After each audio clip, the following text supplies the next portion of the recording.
Bien, mesdames et messieurs, je vous propose de regagner vos places car nous avons un ordre du jour à tenir et comme il ne fait pas très chaud dans cette salle, car c'est une salle historique, il n'y a pas de radiateur, c'est de l'air pulsé et l'air pulsé a tendance à monter. Donc on n'a pas très chaud, mais en tout cas, je suis ravi d'accueillir les différents responsables des services qui vont intervenir, puisque vous savez que nous avons deux sujets à l'ordre du jour de ce SICA.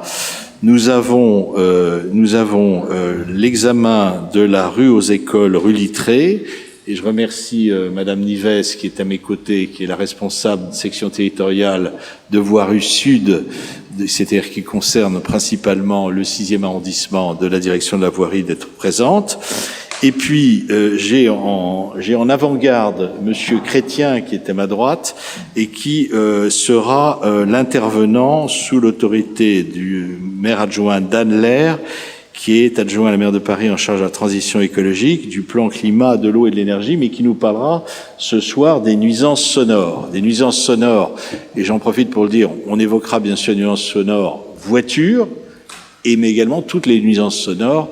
Et bien évidemment, ce que je souhaite, c'est que chacun d'entre vous puisse s'exprimer, poser toutes les questions nécessaires. Et on ira d'ailleurs au-delà de ce SICA. J'ai la volonté d'intervenir auprès du préfet de police sur l'usage excessif des avertisseurs sonores, au Premier ministre sur l'usage et sur les cortèges ministériels qui empruntent quelquefois de façon particulièrement violente le boulevard du Montparnasse, les quais, etc., etc. Donc on aura l'occasion d'évoquer différentes facettes des nuisances sonores. Et puis il y a les nuisances professionnelles et malheureusement il y a aussi les nuisances de voisinage qui ont été quelquefois particulièrement fortes et que nous avons ressenties au cours du confinement. Alors, je voulais excuser Monsieur Ribes qui m'a donné pouvoir. Madame Comprégnac, conseillère de Paris, a donné pouvoir à Madame Berthomier.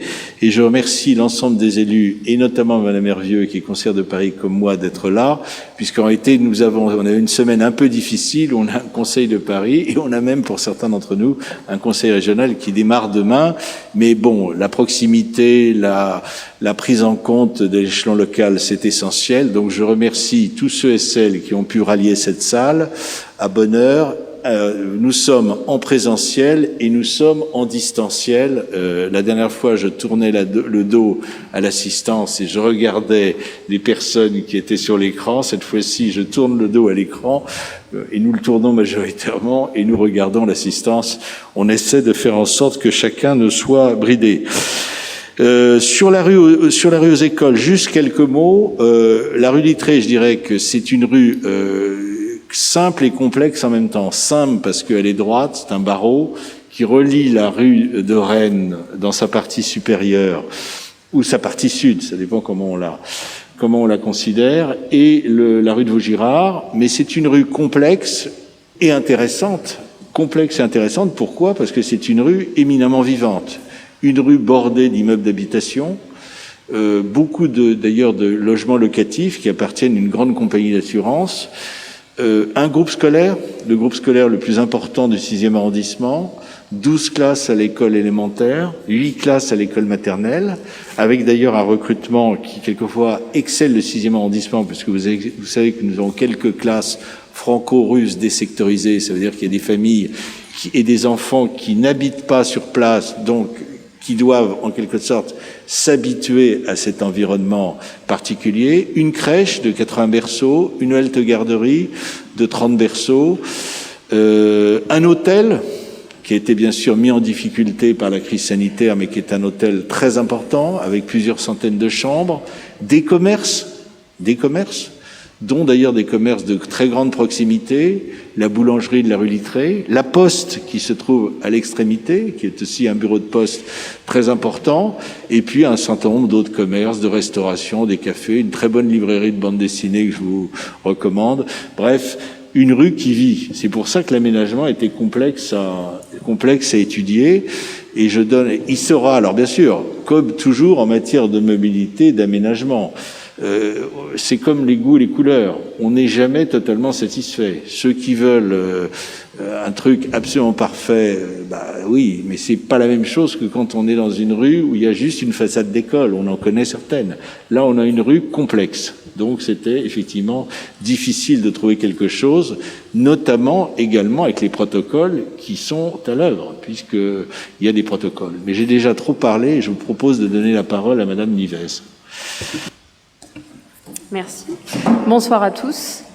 Donc, effectivement, l'idée, c'est de vous présenter la rue aux écoles de la rue Littré. Donc, le premier objectif, c'est de vous représenter un petit peu les grands objectifs de qu'est-ce qu'une rue aux écoles.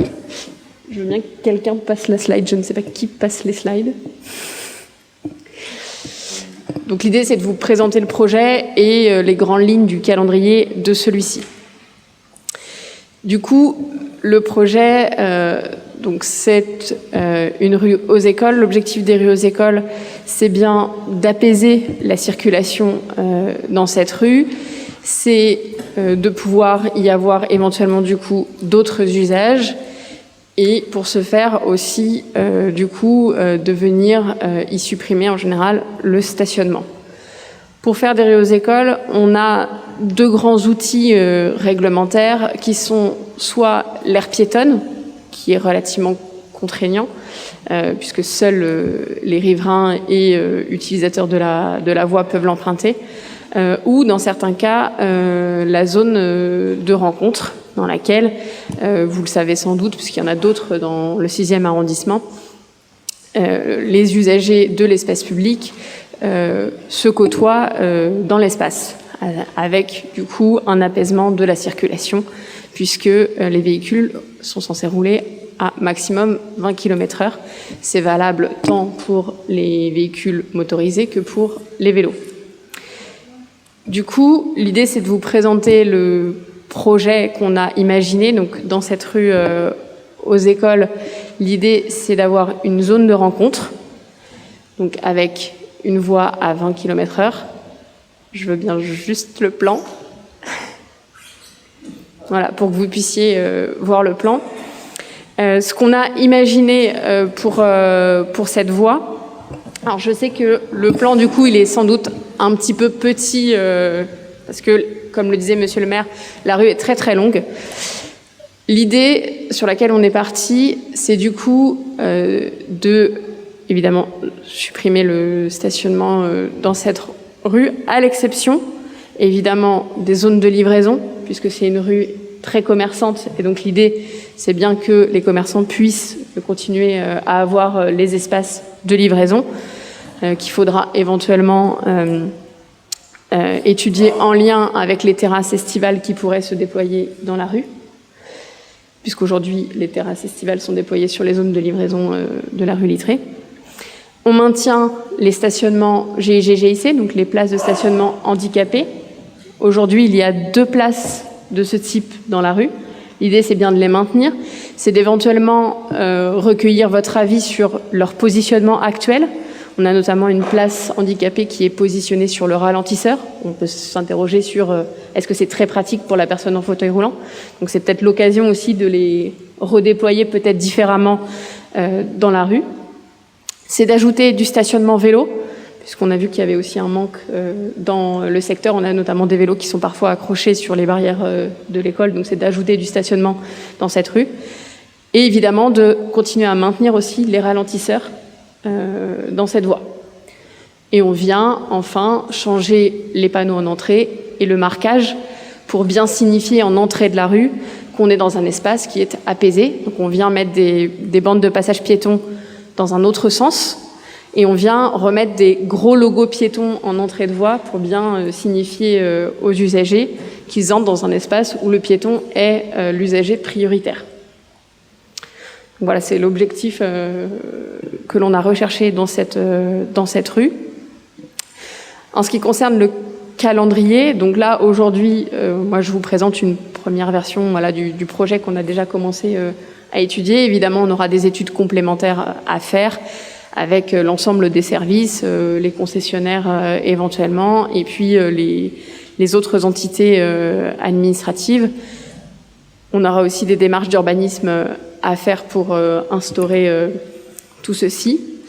Et donc l'idée, c'est d'avoir approximativement 3 à 4 mois d'études et de venir du coup réaliser ce projet au printemps prochain. Voilà ce que je pouvais vous dire sur le projet, si vous avez des questions. Oui, tout à fait. L'arrêt reste possible en zone de rencontre pour les habitants, pour le taxi qui veut venir déposer quelqu'un, pour une ambulance. Pour les riverains qui habitent dans les immeubles, il faut quand même qu'ils puissent charger, décharger, etc. Hein? Après, il n'y a plus de stationnement dans la journée. Non, il n'y a plus de stationnement du tout, mais l'arrêt est tout à fait autorisé. Et on tâchera de faire en sorte qu'il y ait des stationnements peut-être possibles. Enfin, il y aura toujours physiquement le stationnement possible le soir. Non. Théoriquement, non. Mais bon, après, si les gens partent de bonne heure, voilà. Dans les livraisons qui seront potentiellement encore ouvertes en entièreté, mais uniquement celles-là. Oui. Sachant qu'aujourd'hui, il y a une des 2 zones de livraison qui est sanctuarisée pour la boulangerie. Donc il le restera a priori demain. Et aujourd'hui, il y a combien de places de parking voiture? Aujourd'hui, il y a combien de places de parking voiture, enfin particulier? De mémoire, 10 ou 12. Je n'ai pas le chiffre précis en tête, je n'ai plus le plan sous les yeux. Et je crois que c'est de l'ordre d'une dizaine de places, sachant qu'aujourd'hui, ce qu'il faut voir, c'est qu'on a quand même une grosse partie des places qui est aussi occupée par des terrasses estivales. Donc aujourd'hui, dans les faits, dans les places effectives, il n'y a pas tant que ça de place.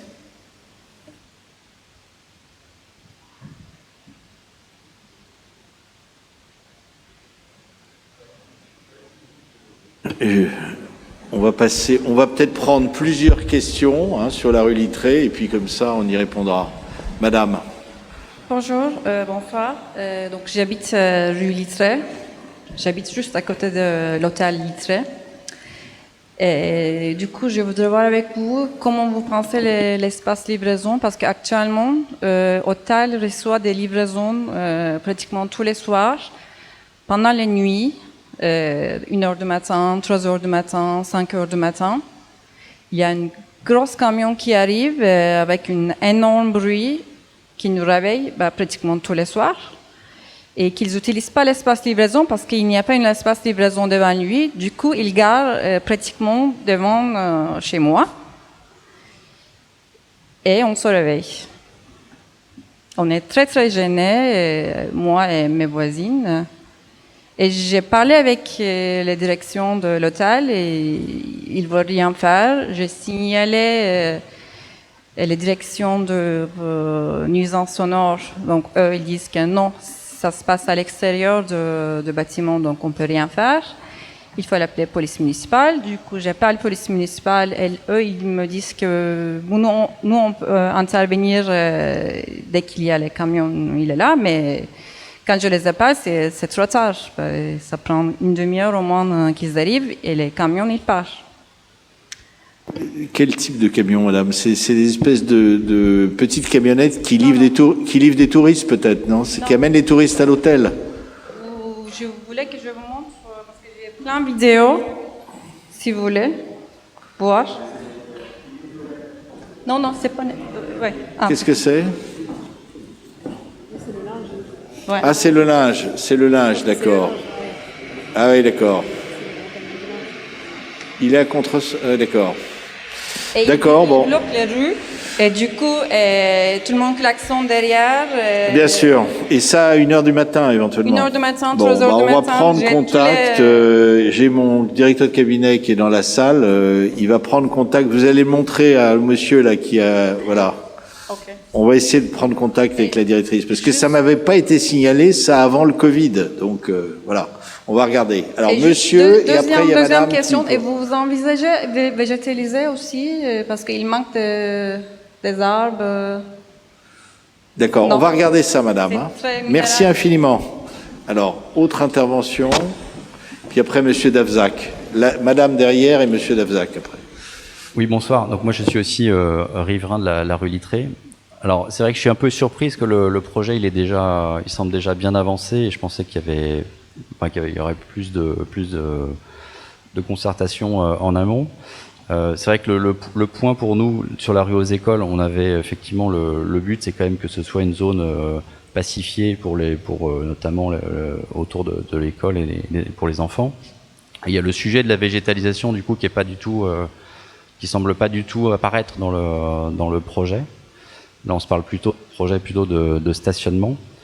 Et en fait, il y a aussi le sujet. Moi, ce que j'aimerais voir, c'est est-ce que c'est ce que vous proposez là aujourd'hui, c'est la vision cible de la rue aux écoles, ou est-ce que c'est finalement une étape qui vise à piétonniser la rue? Enfin voilà, donc j'aimerais avoir une vision peut-être enfin je sais pas si c'est finalement une étape pour piétonniser ou s'il y a d'autres choses qui sont prévues, ou est-ce qu'on peut réfléchir à de la végétalisation? Voilà, qu'est-ce qui est encore possible de faire puisque le projet semble assez abouti, quoi.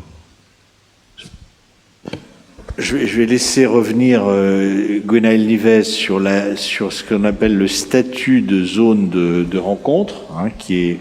Après, on peut toujours imaginer faire des aménagements de voirie supplémentaires.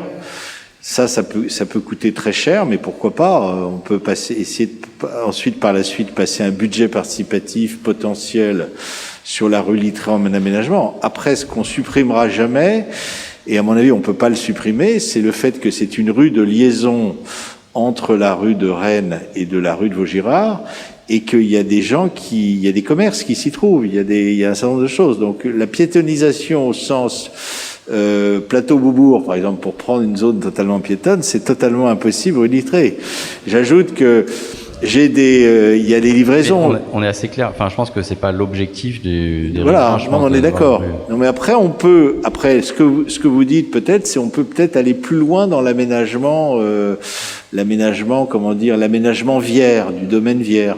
Ça, c'est vrai que c'est pas fait, là. C'est plutôt du réglementaire qu'on fait. Hein, c'est du réglementaire, donc du réglementaire qui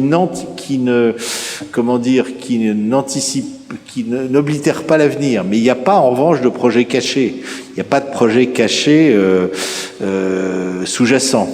Après, la mairie de Paris a des objectifs. C'est vrai qu'il y a quand même un gros groupe scolaire, il y a 500 élèves, il y a une crèche, il y a des enfants, etc. C'est pas stupide. Bon, après, on a déjà aménagé les trottoirs, on a élargi les trottoirs dans le passé. Enfin, il y a eu beaucoup de choses qui ont été faites rue Littré. Mais je dirais que c'est un complément qui correspond à un objectif de la municipalité du 6e arrondissement, mais de la mairie de Paris. Mais j'ai pas de raison, moi, objective de m'y opposer. Mais après, il faut essayer de faire vivre ça compte tenu des caractéristiques de la rue. Je vais compléter et répondre à votre question et à celle qui avait été posée précédemment sur la végétalisation. Effectivement, comme l'a dit le maire et comme vous l'évoquiez vous-même, la piétonisation, c'est quelque chose de très compliqué dans cette rue qui est une rue de connexion. Et sur la végétalisation, malheureusement, le projet qu'on vous présente là, c'est plus un projet cible. Parce qu'effectivement, on a étudié aussi cette question, on a regardé, nous, avec ce qui est présent en sous-sol, si on pouvait espérer végétaliser. Et il s'avère qu'on a énormément de réseaux en sous-sol, et donc on ne peut pas venir végétaliser. Je vous cache pas qu'on est, nous aussi, un peu déçus, parce que on aimerait pouvoir vous présenter quelque chose qui a un peu plus de gueule, si je peux le dire comme ça. En termes de végétalisation, on aborde de ce gros groupe scolaire, et malheureusement, on a beau le tourner dans tous les sens avec nos collègues des espaces verts, on ne sait pas faire quelque chose d'un peu sympa et qu'on sait entretenir et exploiter demain, parce que on va pas venir faire aussi des tout petits trucs qui vivront pas et qui seront moches toute l'année, quoi. Et malheureusement, on n'a pas la possibilité de végétaliser dans cette rue. On a quand même beaucoup de réseaux qui y passent. Donc j'ai bien conscience que le projet du coup qu'on vous présente là, il est très vière et très réglementaire, et il reste sans doute très minéral, et vous auriez tous sans doute préféré quelque chose de plus vert, de plus verdi. J'attire aussi l'attention sur un phénomène dans cette rue, c'est qu'il y a énormément d'artisans qui viennent travailler pour cette fameuse société d'assurance qui entretient quand même très bien ces logements et qui sont en souffrance tous les jours. C'est-à-dire que là, ça chauffe, ils finissent par se mettre n'importe où. Ils ne peuvent pas se mettre rue de Rennes, ils ne peuvent pas se mettre rue de Vaugirard, et ils ont des choses à décharger et tout, et donc ça fait comme le camion, ça bouche la route.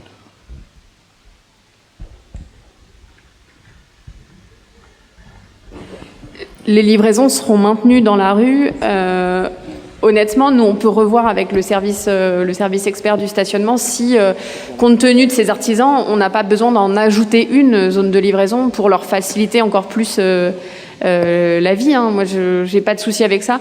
L'idée, c'était au moins de maintenir à minima ce qui existait en termes de stationnement handicapé et de stationnement livraison.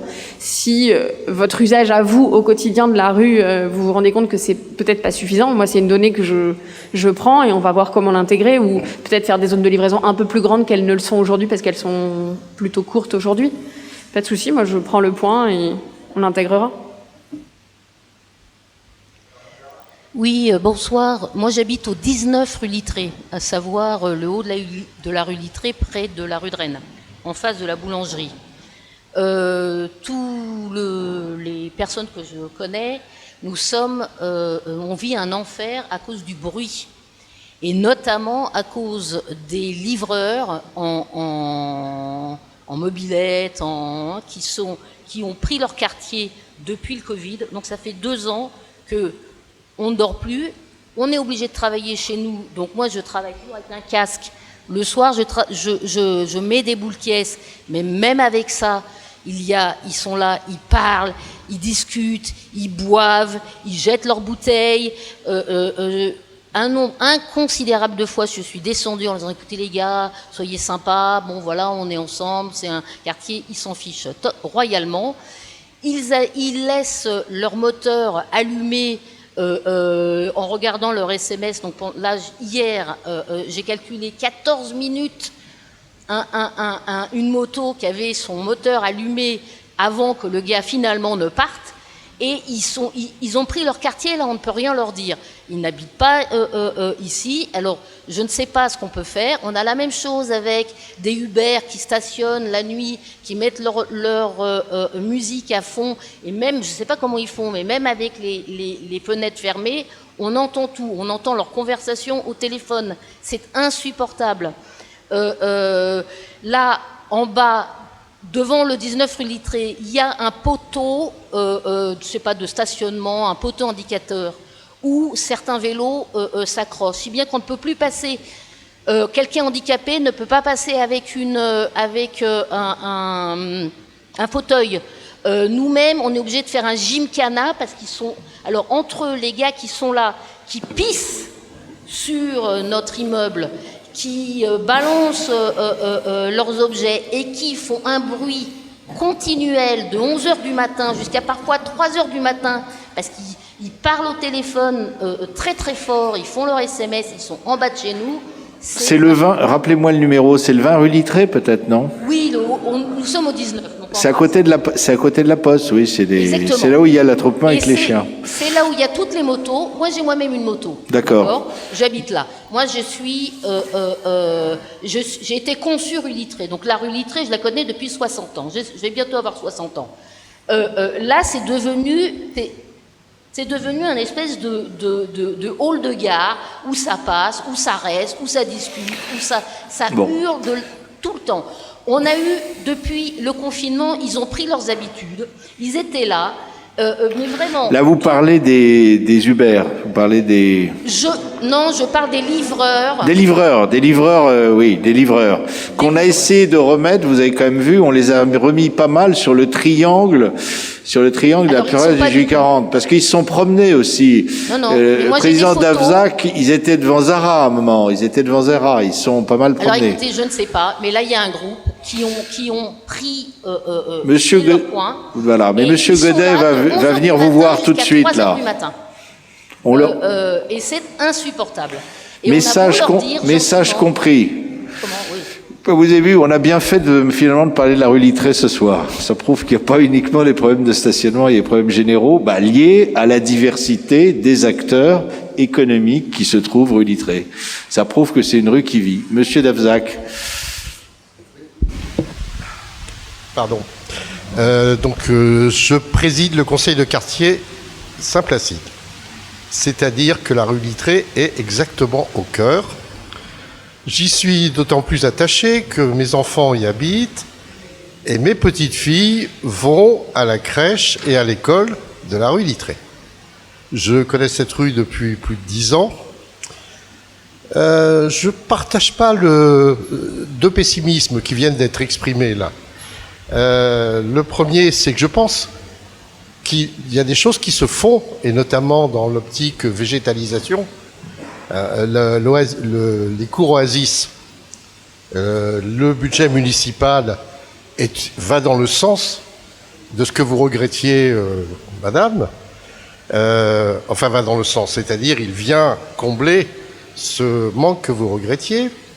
Et puis par ailleurs, pour faire écho à ce que vient de dire madame, effectivement, lorsque j'interroge les résidents ce que j'appelle le haut de la rue Littré, c'est-à-dire là où il y a effectivement, en face de la poste, là où il y a le problème des stationnements des Uber, comme on dit, ou des livreurs. Bon, ils ont été déplacés et je suis allé voir des personnes qui habitent là, qui m'ont dit il y en a beaucoup moins depuis qu'ils ont été repoussés, effectivement, et qu'ils acceptent de se repousser vers la place 18 juin. Néanmoins, moi, je vous ferai... tout le monde peut être d'accord sur le fait qu'il faut apaiser une rue comme celle-là, que c'est complexe, mais en partant de la remarque de monsieur le maire, très juste, sur le fait que cette rue est une rue de passage, moi, ce que je voudrais que vous preniez en compte, c'est le fait que ce n'est pas une rue isolée. Je m'explique.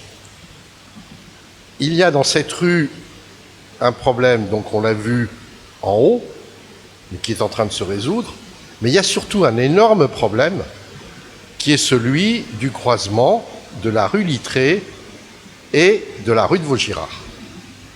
Depuis cette initiative de la Coronapiste, que pour ma part je regrette totalement, je pense que c'est une erreur, eh bien ce croisement, et la rue Littré, donc rue de Vaugirard, est devenu à risque et l'aménagement qui se fait dans ce tronçon de la rue de Vaugirard, excusez-moi, c'est un peu n'importe quoi. Hein, on voit des pistes cyclables sur les trottoirs, on voit des trucs de seconde d'occasion au milieu, enfin bref. Donc, un certain nombre d'efforts ont été faits. La preuve, c'est que nous avions suggéré, et ça a été repris par la municipalité du 6e, nous avions suggéré de mettre plus de personnel pour assurer la circulation au moment de la sortie des écoles. Je suis passé encore hier, il y a maintenant 4 personnes. C'est très bien, mais ça ne résout pas le problème qu'il faudra résoudre, qui est celui de la circulation entre la rue de Vaugirard et la rue Littré. Et là, j'attends des propositions qui, encore une fois, aillent dans un sens de diminution du risque et d'embellissement aussi, puisqu'on parle de l'embellissement de Paris. Je pense qu'il faut revenir sur certaines choses. Merci. Merci, Monsieur le Président. Non, Monsieur, excusez-moi, Monsieur Abel-Henay, je pense que l'heure tourne et je souhaite pas qu'on engage un débat sur la coronapiste de la rue de Vaugirard. Je crois que le président Dafzac a très bien parlé. Il a bien résumé la chose. Il y a un problème. Il y a un problème. La DPSP a bien voulu accepter de remettre plus de personnel. On reparlera de tout ça. Vous reparlerez en conseil de quartier. Et on refera. Il y a un comité vélo qui va se dérouler le 1er décembre. Et c'est un comité vélo, et j'invite effectivement à ce qu'on reparle de ce sujet. Mais je souhaite pas qu'on déborde. Je pense que maintenant, merci en tout cas de vos interventions et merci des riverains qui se sont prononcés, c'est très bien. Merci également d'avoir rappelé effectivement que le budget participatif, grâce aux efforts des uns et des autres, de tous les élus qui sont autour de cette table, on a réussi à faire voter 950 000 € pour les cours ASIS de la rue Littré, qui seront débattus d'ailleurs avec les parents d'élèves du groupe scolaire, pour une réalisation qui sera sans doute pas à l'été 2022, mais plutôt à l'été 2023, parce que compte tenu des appels d'offres, compte tenu de l'encombrement des entreprises, des problèmes de matériaux, c'est pas possible. Et pour le reste, on a bien intégré. De toute façon, la grosse opération du 110 rue de Vaugirard amènera sans doute à suspendre au moins sur une partie de la rue de Vaugirard la coronapiste pendant la durée des travaux, mais on reparlera de tout ça, je vous le promets. Je vous propose maintenant de passer au plat de résistance, au sujet principal de ce SICA, en accueillant et en le remerciant d'avoir bien voulu venir également, puisqu'on est toujours en Conseil de Paris à l'heure où nous parlons, Dan Lair, qui est donc l'adjoint à la maire de Paris en charge de la transition écologique du plan climat, et également, bien évidemment, de la lutte contre les nuisances sonores qui sont le sujet et que nous avons d'ailleurs déjà abordé un peu à travers certaines de vos interventions. Donc merci d'être là, mon cher collègue. Je vous donne tout de suite la parole. Merci, monsieur le maire. Je vais commencer par vous remercier de m'avoir invité à présenter le plan d'amélioration de l'environnement sonore de la ville de Paris, le plan bruit, qui est un projet de plan, puisque le plan définitif sera adopté au premier Conseil de Paris du premier semestre 2022. Je voudrais remercier l'ensemble des élus, évidemment, de votre arrondissement aussi de cette invitation. Si j'ai souhaité venir vous présenter avec Olivier Chrétien de l'Agence d'écologie urbaine le projet de plan bruit de la ville de Paris, c'est parce que c'est un sujet majeur pour la qualité de vie et le cadre de vie à Paris. C'est une problématique centrale que nous entendons, à laquelle nous entendons répondre à travers ce plan bruit qui va vous être présenté. Donc là, on est au début d'une phase de consultation publique de 2 mois.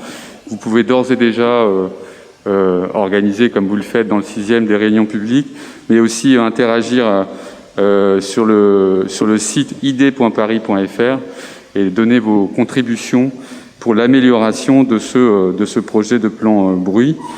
Le plan définitif donc sera adopté début 2022 et sera présenté à nouveau au Conseil de Paris. Le bruit à Paris, c'est un problème majeur de santé publique.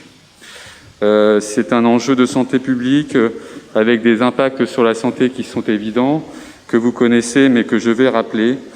La gêne, la perturbation du sommeil, les maladies cardiovasculaires, l'obésité, le diabète, les troubles de la santé mentale, les difficultés d'apprentissage, les hospitalisations, les maladies et les accidents professionnels sont quelques-unes des pathologies induites par l'impact du bruit sur la santé à Paris. On dit, rien que pour le bruit routier, que la perte de vie, d'espérance de vie en bonne santé pour les Parisiens est de 8 mois.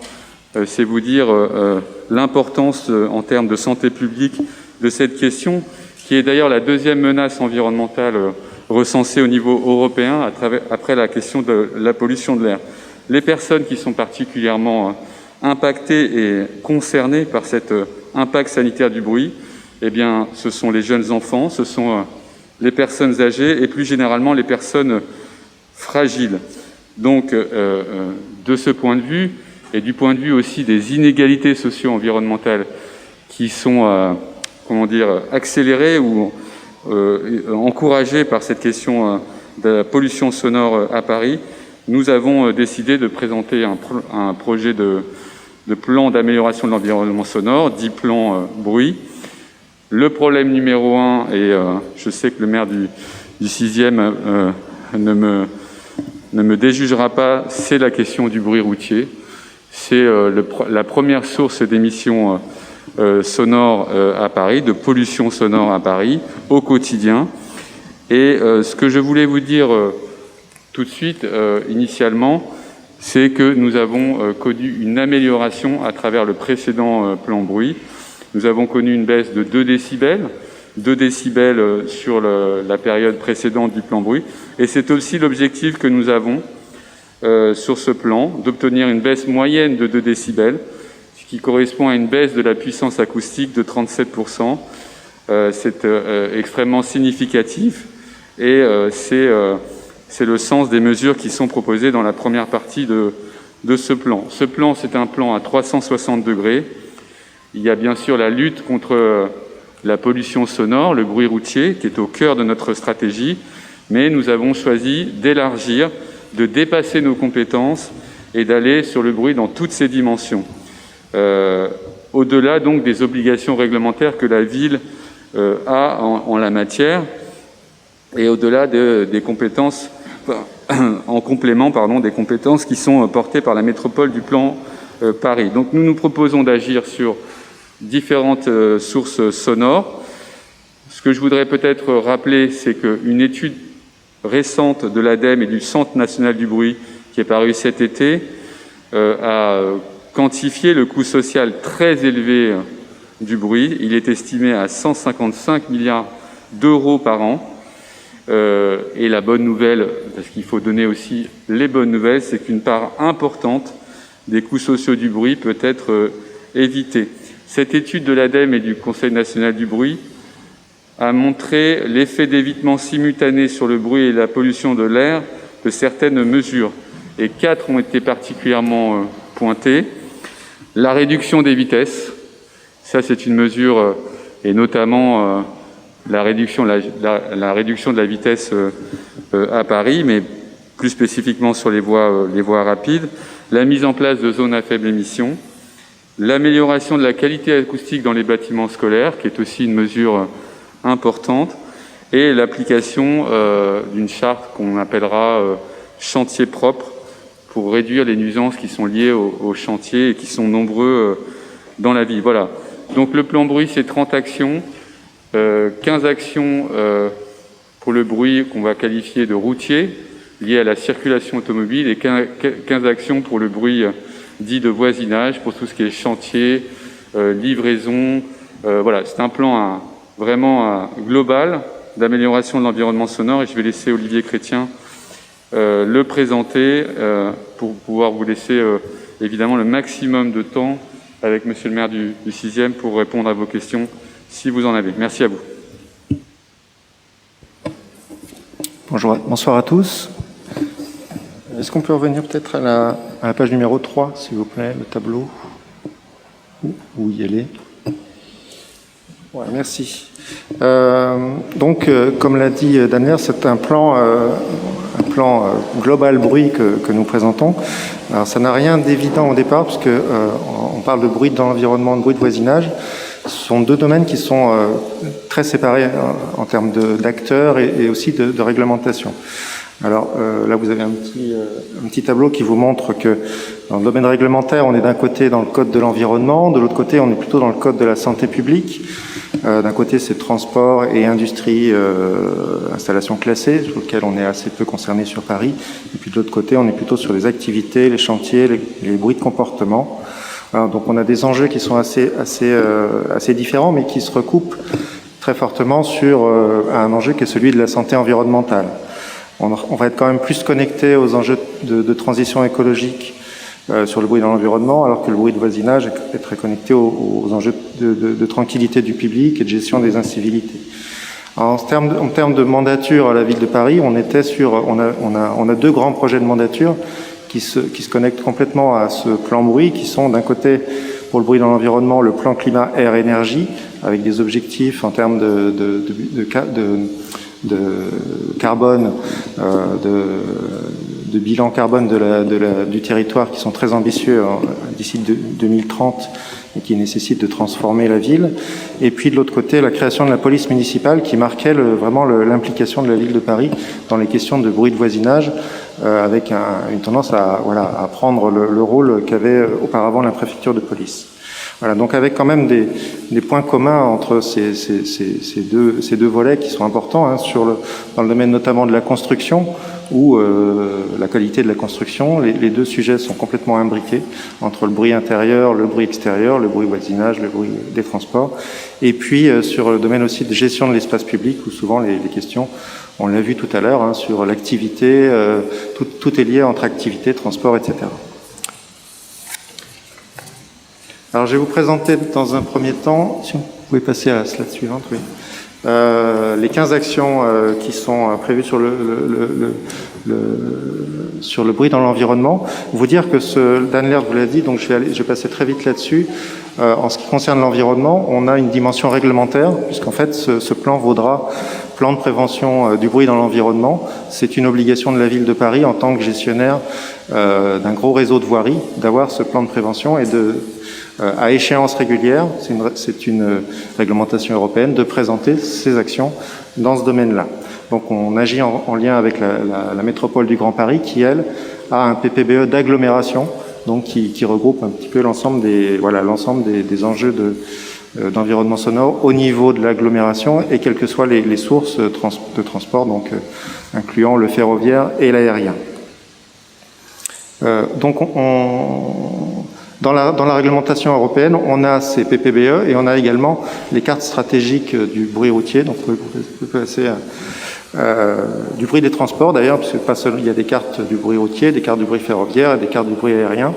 Donc là, dans le cadre de ce plan bruit, on a commencé à travailler sur les cartes du bruit routier. Elles ne sont pas totalement abouties, puisqu'en fait, elles n'aboutiront qu'en 2022. Et c'est le préfet de la région Île-de-France qui les transformera en cartes stratégiques du bruit routier sur Paris. Et donc, c'est une démarche qui a commencé pour permettre d'avoir un diagnostic sur notre PPBE. Alors là, vous avez donc les deux cartes. Enfin, la première carte du bruit routier sur Paris, c'est sur un indice qui s'appelle l'indice Elden, Day, Evening, Night. Donc ça, c'est du bruit moyen sur 24 heures, pondéré, puisqu'on rehausse un petit peu le bruit nocturne. Et puis la deuxième carte, je peux passer, ça c'est la carte du bruit nocturne, entre 22 heures, c'est la moyenne du bruit entre 22 heures et 6 heures. Donc ça, c'est un indice qui est important parce que les nuisances sonores ont un impact sanitaire plus important la nuit. Alors, je vous ai fait un petit zoom c'est la slide suivante, sur le 6e arrondissement. Ces cartes, elles permettent de voir les axes les plus chargés. Là, on est sur des niveaux sur l'espace public à 70-75 décibels sur les grands axes du 6e. Et permettent aussi de voir ce qu'on appelle les zones calmes, donc les zones préservées du bruit routier. Donc, c'est des cartes qui ont une valeur quand même de diagnostic du territoire intéressant, qui montrent les endroits les plus bruyants, mais aussi les endroits qui ont valeur de refuge vis-à-vis du bruit routier. On voit bien la structure parisienne avec de grands espaces intérieurs aux îlots qui sont préservés, notamment sur l'ouest de l'arrondissement. Il y a des grands îlots qui sont des zones calmes. La suivante, s'il vous plaît. Ça, c'est pour la nuit. Donc je passe. On est sur des niveaux à 60 sur le 6e arrondissement. Les principaux axes, on est à 60-65 décibels sur l'espace public. Donc en façade, c'est plus compliqué, ça va dépendre un petit peu de l'éloignement. Voilà, donc ces cartes de bruit, elles nous permettent de faire des estimations de l'exposition de la population. Donc comme l'a dit Daniel tout à l'heure, on avait fait l'exercice en 2015, on l'a refait en 2021. On s'est basé sur des trafics 2019, puisque là sur 2020, on avait des trafics qui n'étaient pas représentatifs. Et donc on a constaté une baisse moyenne de 2 décibels qui allait de, grosso modo, pour les impacts les plus grands de 4 décibels à 1 décibel pour les endroits où l'amélioration était moins forte. Alors c'est une amélioration qui peut paraître faible, mais en puissance acoustique c'est 37%, donc c'est important. C'est comme s'il y avait 37% de véhicules en moins. Alors c'est pas seulement dû à la baisse de la circulation, c'est aussi dû à des améliorations des véhicules et des baisses de vitesse. Et donc cette baisse qui peut paraître relativement réduite, elle a permis de faire basculer par un effet de seuil, un grand nombre de Parisiens dans les critères du Code de l'environnement, puisque les deux indices que je vous ai décrits, Elden et Ellen, le Code de l'environnement nous demande, lorsqu'on a des personnes exposées au-delà de ces seuils, d'agir dans le cadre des PPBE pour réduire. Donc c'est un indicateur de la qualité de l'environnement. Et donc on a 73% de personnes en moins exposées à un bruit à plus de 68 dB et 81% en moins sur l'indice de nuit. Voilà, je vous ai indiqué un autre indice qui s'appelle un nom barbare, l'indice Knossos, qui est l'indice européen va changer, mais il est totalement indicatif parce que voilà, on s'est rendu compte que c'était quelque chose qui était encore en construction. Donc les chiffres qu'on vous donne là, qui sont très faibles, la méthode va être encore en cours de mise au point, et donc les chiffres définitifs seront certainement plus élevés. La manière de compter les expositions ne semble pas la bonne. Donc, slide suivant, s'il vous plaît. Alors sur les actions qui sont mises en œuvre sur le bruit routier, on en a grosso modo de 4 types. On va agir sur le trafic, le nombre de véhicules, on va agir sur leur vitesse, sur leur moteur ou leurs avertisseurs, et sur l'infrastructure. Donc on a une première famille, slide suivante, une première famille qu'on a appelée effet moteur. Donc ce sont des actions que mène la ville sur le fait d'avoir des motorisations plus silencieuses. Donc ça inclut la ZFE, puisqu'en fait des véhicules, en éliminant les plus anciens véhicules, on améliore aussi la performance en termes acoustiques, et puis toutes les aides à des véhicules électriques. Ensuite, on a une action qui s'appelle l'expérimentation des radars acoustiques. Donc ça, c'est quelque chose qu'on mène avec le ministère de la transition écologique pour tester des radars automatiques qui vont détecter les véhicules qui dépassent un certain niveau de bruit pour les verbaliser. Donc pour l'instant, c'est une expérimentation qui sera menée sur deux sites. Donc l'idée derrière, si ça fonctionne, est de généraliser ce type de dispositif. On a une action spécifique sur les véhicules électriques avec une attention sur le fait qu'il y a une nouvelle norme qui arrive et qui feront du bruit à faible vitesse pour se signaler. Ensuite, les émissions, un plaidoyer auprès de l'État concernant les normes d'émission des véhicules et notamment des motos qui peinent à s'améliorer. Et puis le contrôle routier des véhicules et le développement par la ville du contrôle routier des véhicules bruyants, mais cette fois-ci en arrêtant les véhicules par les agents de la DPSP. Et concernant les avertisseurs sonores spéciaux, en fait les sirènes des services d'urgence, un plaidoyer aussi vis-à-vis de l'État pour faire baisser, notamment pour les sapeurs-pompiers qui n'ont pas de niveau de nuit, les niveaux de leurs sirènes, en tenant compte du fait, on l'a vu, que dans Paris, on a un niveau ambiant lié au bruit routier qui baisse, donc il serait logique que dans le même temps, les niveaux des sirènes baissent. Ensuite, un effet de trafic, je vais aller vite là-dessus, donc toutes les actions de la ville de Paris en termes de mobilité, pour avoir moins de véhicules à moteur et plus de modes actifs de transport collectif, un suivi de l'évaluation du boulevard périphérique, effet vitesse, la ville de Paris est allée plus vite que nous puisque c'est déjà limité à 30 km/h sur la plupart du territoire parisien, mais on l'a rappelé dans le plan. L'effet infrastructure, donc là c'est le fait de faire baisser les bruits de roulement, notamment lorsqu'il y a des enjeux de bruit avec une circulation importante, en mettant des revêtements phoniques intramuros. Ce type de revêtement n'existait pas, on en a testé dans le 15e et le 8e arrondissement, qui fonctionne plutôt bien. Donc l'idée est de généraliser ce type de revêtement qui font gagner 1 à 2 décibels sur le bruit ambiant.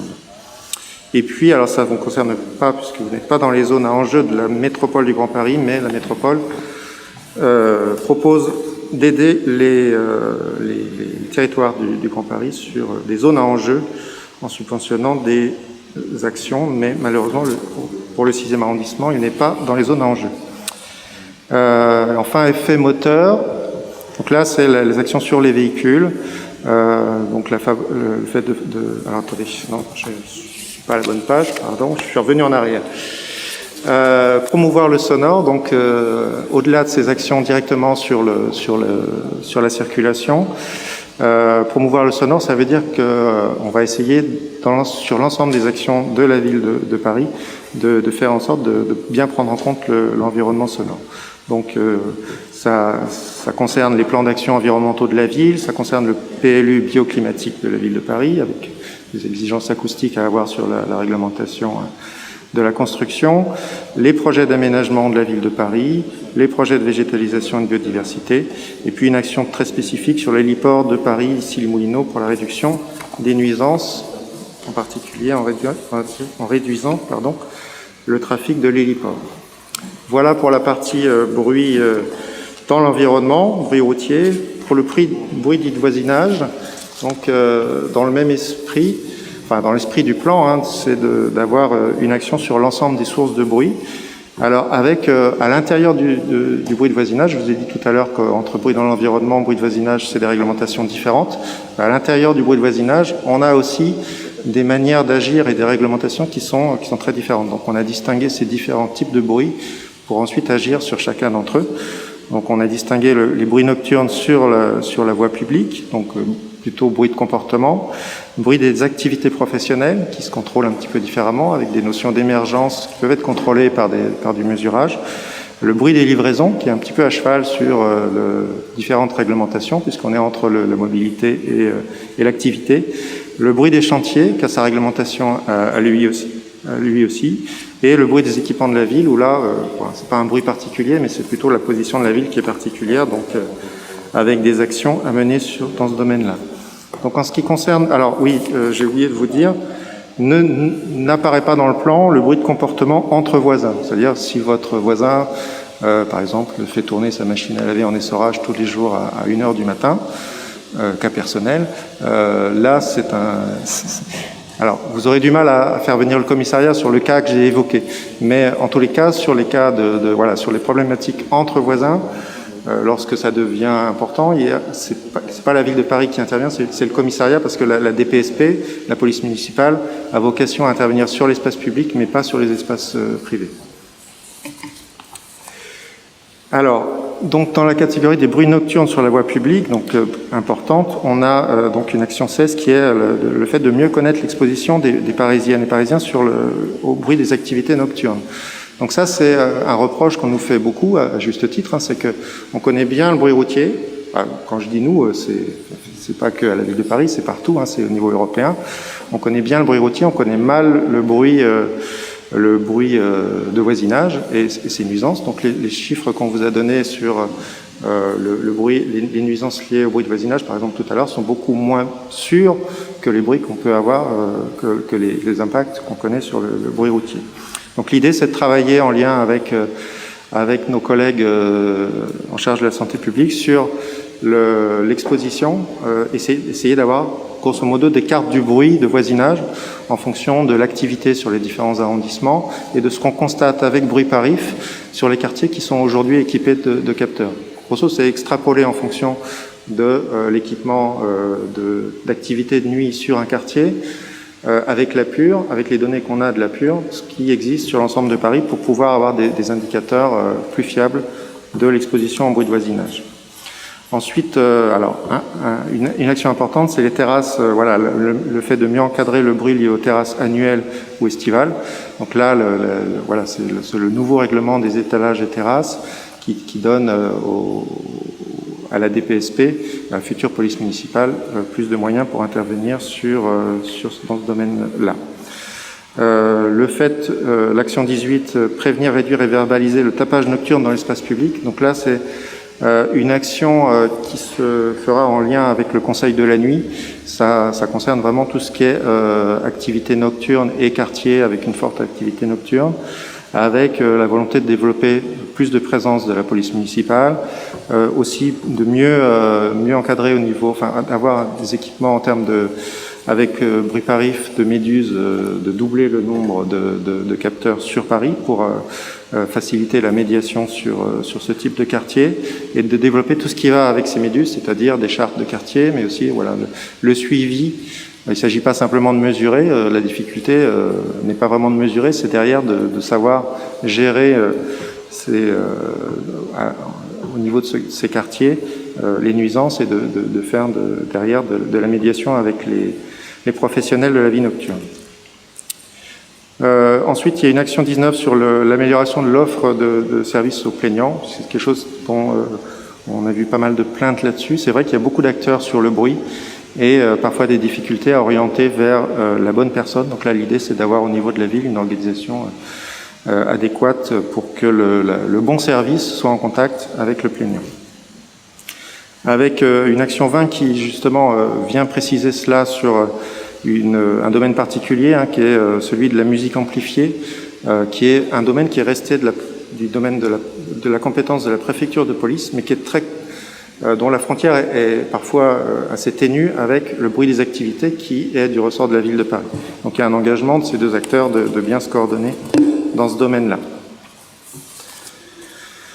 Ensuite, on a donc deux actions sur le bruit des livraisons. Donc une qui est sur le déploiement de livraisons, ce qu'on appelle les livraisons silencieuses. C'est une certification qui permet de développer des livraisons à faible émission sonore et dans le même temps, l'avantage pour les sociétés, c'est de pouvoir décaler leur livraison pour avoir des conditions de circulation qui soient meilleures. Alors, il ne s'agit pas de livrer en pleine nuit comme j'ai entendu tout à l'heure sur l'hôtel qui livrait le linge, mais ce qu'on appelle en horaire décalé, donc plutôt en début de journée ou en fin de journée.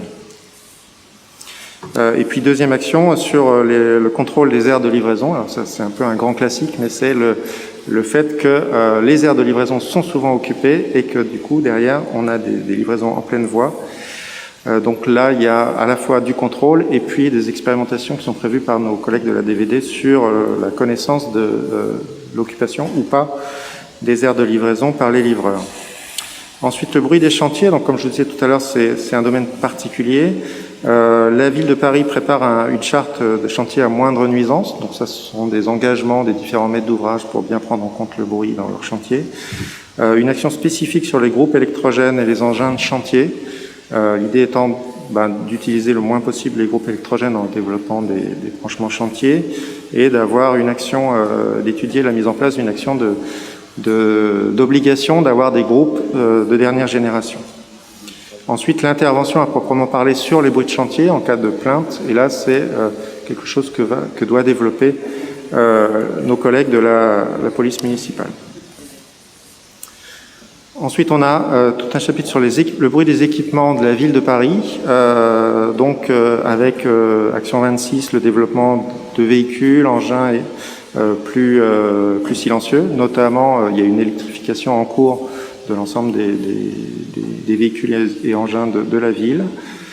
Ensuite, les installations de chauffage, ventilation, ça c'est un sujet qui en fait est assez important à la ville. On a beaucoup de crèches, écoles avec des cuisines.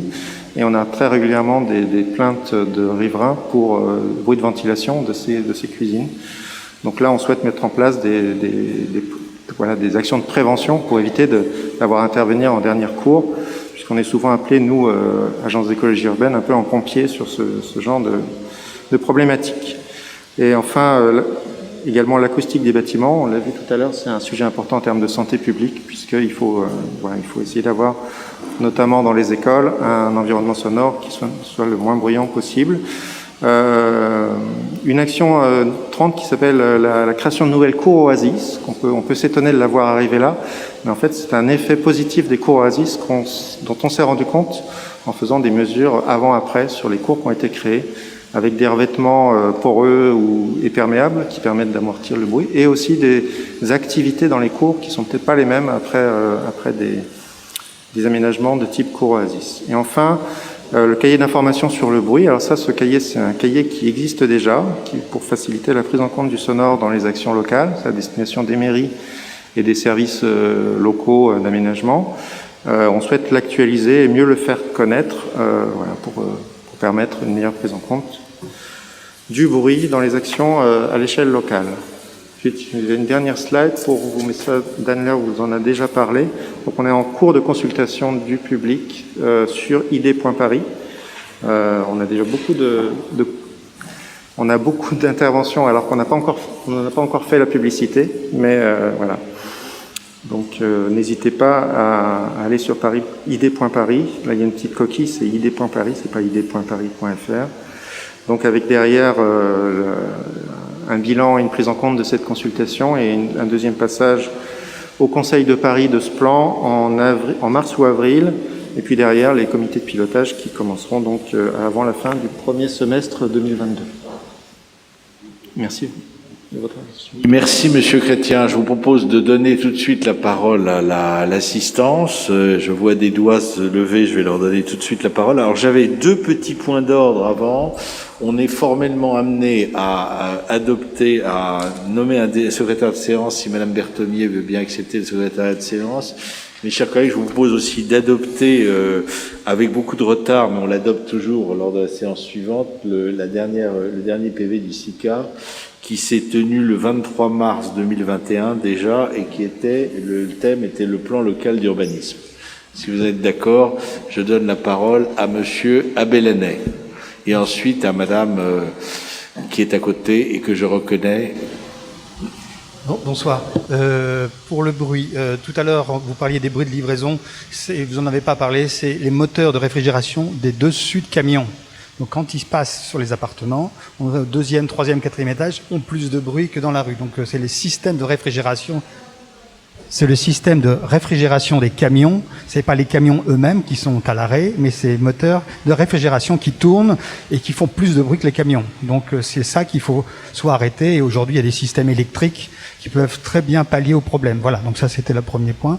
Et moi, vous parliez tout à l'heure des écoles. Il y a un rue Littré. Nous avons un système de réfrigération des cuisines. Il y a 5 groupes de réfrigération qui sont dans la cour de la crèche et qui font du bruit permanent. Donc c'est devenu comme un ronron. C'est vrai que ça paraît normal, mais moi qui ai mes fenêtres, donc personnellement, le soir, je suis obligé de fermer les fenêtres parce que en été, ils ont besoin de capacité de réfrigération, donc ça monte. Donc les 5 groupes de réfrigération pourraient être mis dans un système d'insonorisation. Voilà. Et ce serait bien aussi pour la crèche. Voilà, donc c'est un point que je voulais aborder sur le bruit. Voilà. Merci. Merci de votre vigilance. Effectivement, ça peut être une amélioration, effectivement. Donc là, il faudra bien le noter et qu'on saisisse ensuite la DCPA et la CASP, hein, puisque la crèche, l'école. Alors, j'ai Madame avant, j'ai Madame. Rappelez-moi votre. J'ai ma langue a fourché. SOS Bruit Paris 6. Mais bien sûr, Madame Canamela. Excusez-moi, j'ai eu une faiblesse tout d'un coup. J'aurais beaucoup de choses à dire, mais je vais essayer d'être très brève. Je fais partie donc d'une association qui se bat depuis plus de 10 ans et nous sommes de nombreuses associations dans Paris, avec le réseau Vivre Paris en particulier, à se battre depuis plus de 10 ans sur le bruit. Et je vois, excusez-moi, projet de plan d'amélioration de l'environnement. Projet de plan d'amélioration de la vie. Qu'est-ce que c'est ? On devrait en être déjà à lutter vraiment contre le bruit. Excusez ma véhémence. Parlez bien dans votre micro, Madame Canamela.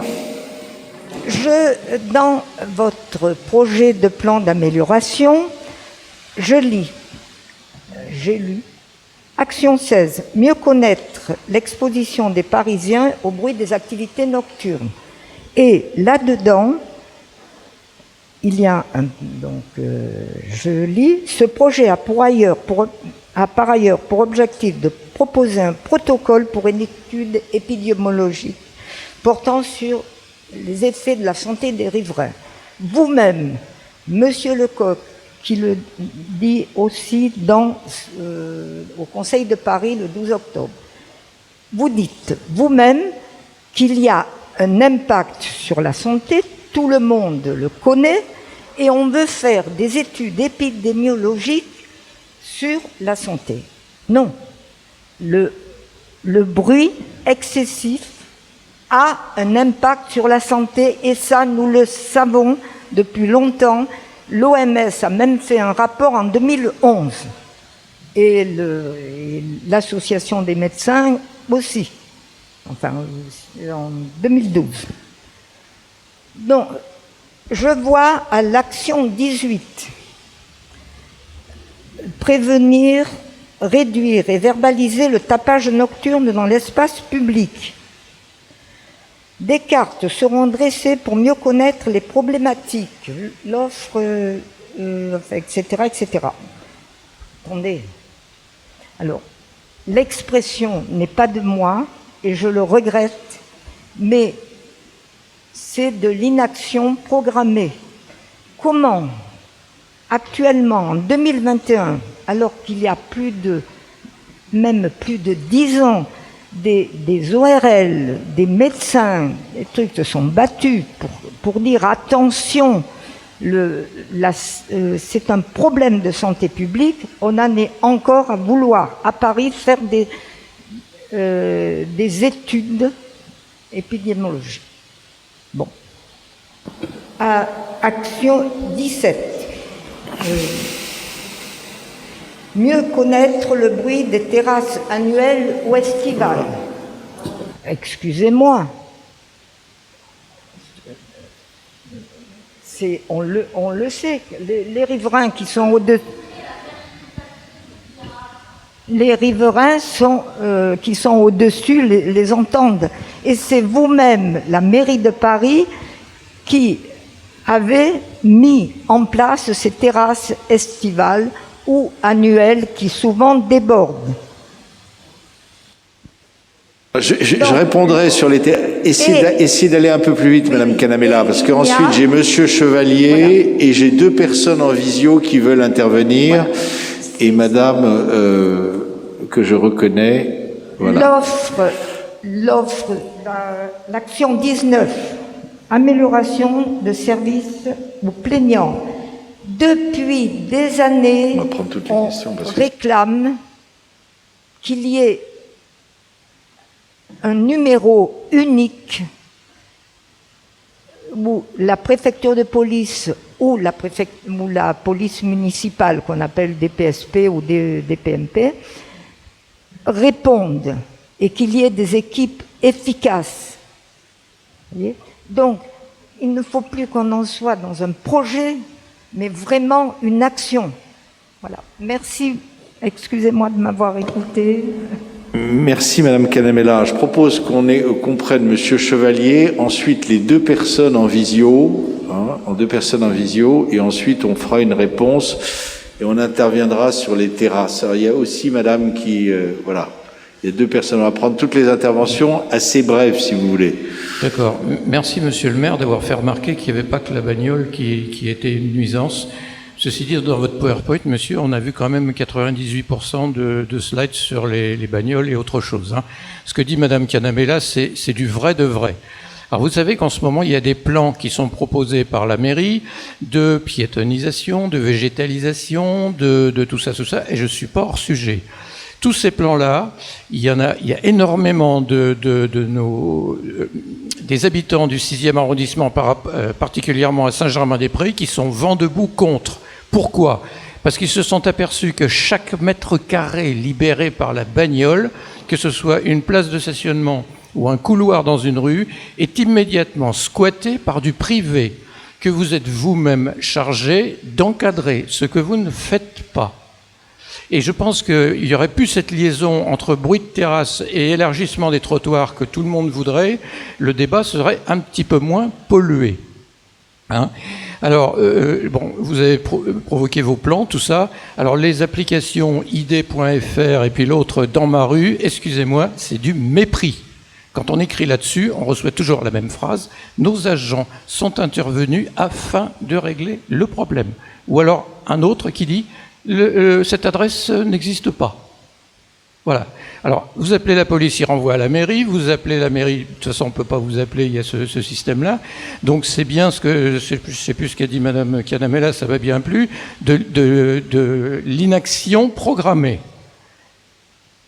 Alors, on a vu cette dégradation depuis 5 ans, et ça date d'avant le Covid, s'il vous plaît.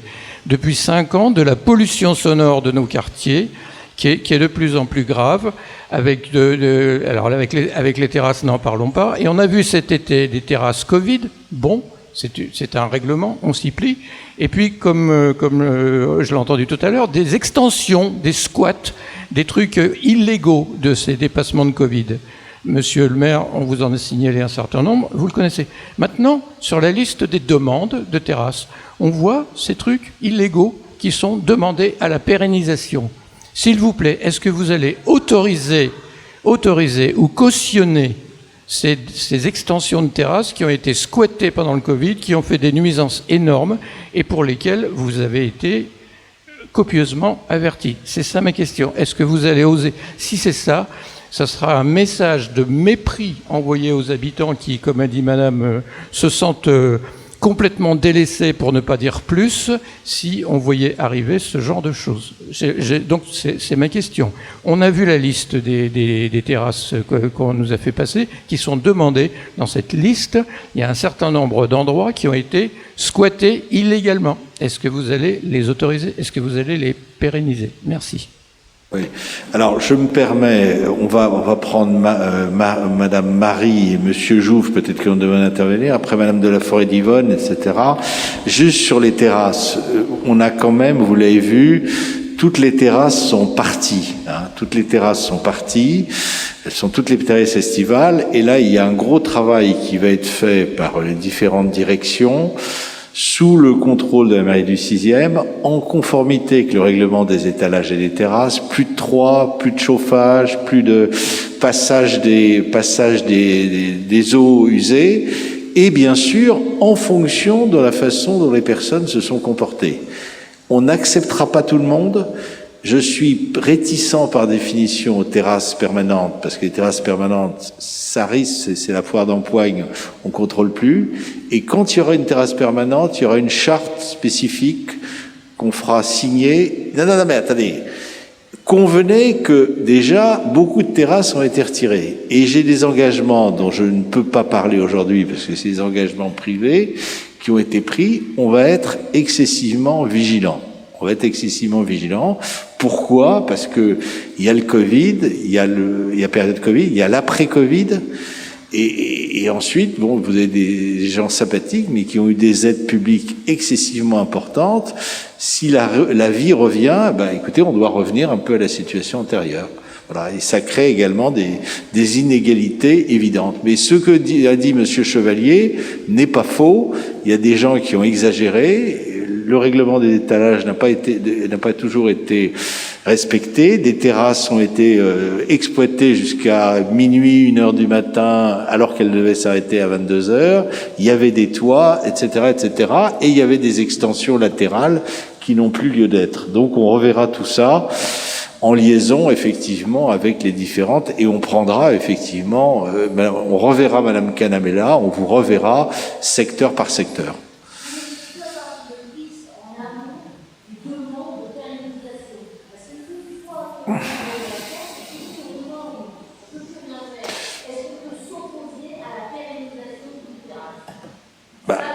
Il y a un règlement des étalages et des terrasses qui a été publié au mois de juillet, qui est un règlement de la mairie de Paris, qui sera peut-être encore amendé sur des détails, mais qui existe, qui pose un certain nombre de règles excessivement fortes. La principale règle qui n'a pas été respectée dans beaucoup d'endroits, dans beaucoup d'arrondissements, c'est l'arrêt de l'exploitation à 22h. Ça a été véritablement foulé aux pieds. Donc là, c'est vraiment une règle générale. Et ensuite, je pense que les terrasses estivales ne doivent plus être aussi nombreuses qu'elles l'ont été par le passé. Ça, c'est une appréciation personnelle. Je ne sais pas si vous voulez...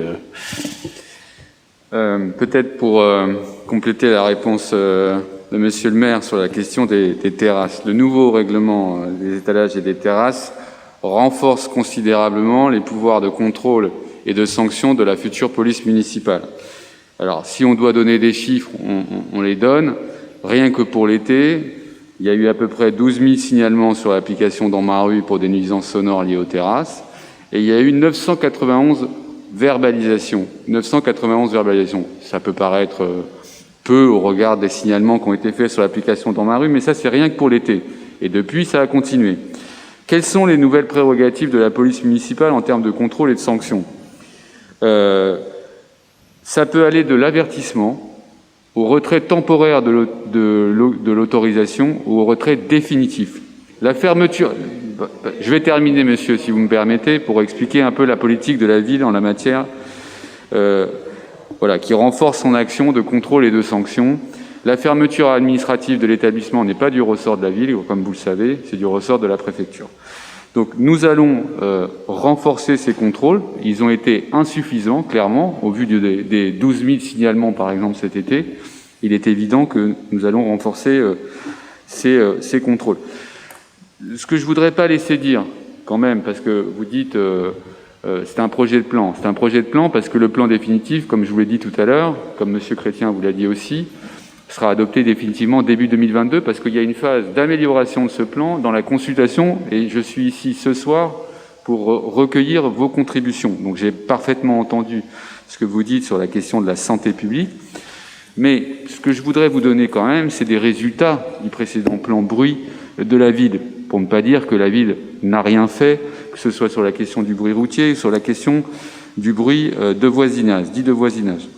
Une baisse de 2 décibels, ça peut paraître comme ça un peu symbolique. C'est 130 000 personnes en moins surexposées à la pollution sonore le jour et 60 000 en moins la nuit, soit une baisse de 56% et 65% des personnes qui ne sont pas surexposées à la pollution sonore. Donc ce sont des résultats objectifs, ce sont des résultats qui ont été présentés dans le cadre du projet de plan bruit, dans le cadre du nouveau projet de plan bruit, et ce sont des résultats qui auront un effet sur la santé des personnes dont on parle.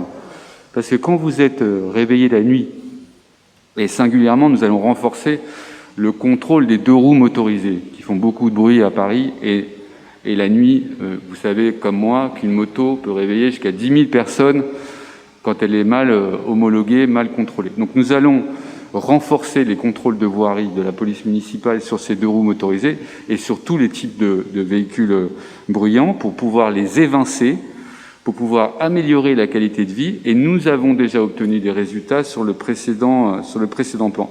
Je voulais quand même vous donner ces précisions, répondre à Monsieur Chevalier que non, 98% de la présentation de M. Chrétien n'a pas concerné le bruit des voitures, puisque 15 actions de ce plan concernent le bruit dans l'environnement, essentiellement le bruit routier, et 15 actions le bruit de voisinage, donc la question des livraisons, des terrasses, etc. Alors, oui, il faut compléter nos études sur l'impact sanitaire de la pollution sonore sur la santé des Parisiens. C'est pas parce qu'on fait des études complémentaires qu'on est dans l'inaction. Au contraire, ça permet d'agir de manière plus efficace sur la pollution sonore à Paris. Sur la question qui a été évoquée par monsieur le maire du 6e arrondissement et monsieur Chrétien, sur la question des bruits émergents, qui est un vrai problème. Les bruits émergents, c'est les sirènes, c'est les motos, c'est les klaxons. Donc ce sont les bruits qui sont les plus générateurs de stress et qui ont donc un impact évident sur la santé de nos concitoyens. Donc nous allons évidemment agir. Vous avez spécifiquement ici la question de la caserne des pompiers qui est juste derrière la mairie, on en parlait avec le maire, sur la question de la régulation des avertisseurs sonores, que ce soit de la police ou des pompiers. Nous entendons faire respecter aussi l'interdiction de ce qu'on appelle les sirènes américaines, qui sont déjà interdites, mais utilisées notamment par des ambulanciers qui sont peu respectueux.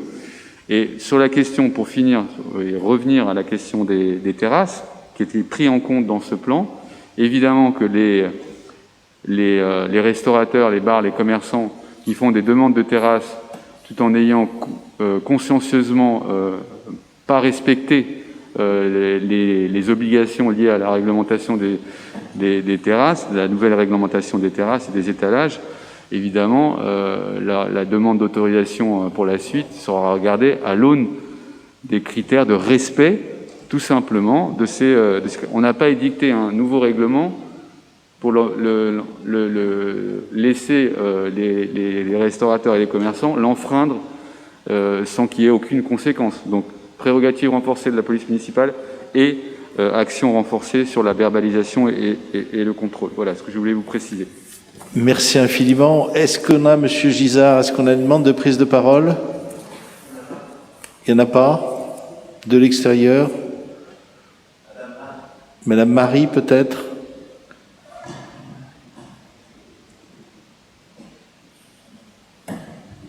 Madame Marie, on vous donne la parole si vous nous entendez. Si vous voulez vous connecter. Est-ce que vous nous entendez? Après, il y a Monsieur Jouve, j'ai vu apparaître. Non? Voilà. Est-ce que vous m'entendez? Très bien, on vous entend très bien. Madame, vous avez la parole. Voilà. Mais je vous entends aussi, mais en fait, on a déjà répondu à ma question, donc j'ai plus de questions. Merci en tout cas de votre attention. Est-ce que Monsieur Jouve veut intervenir?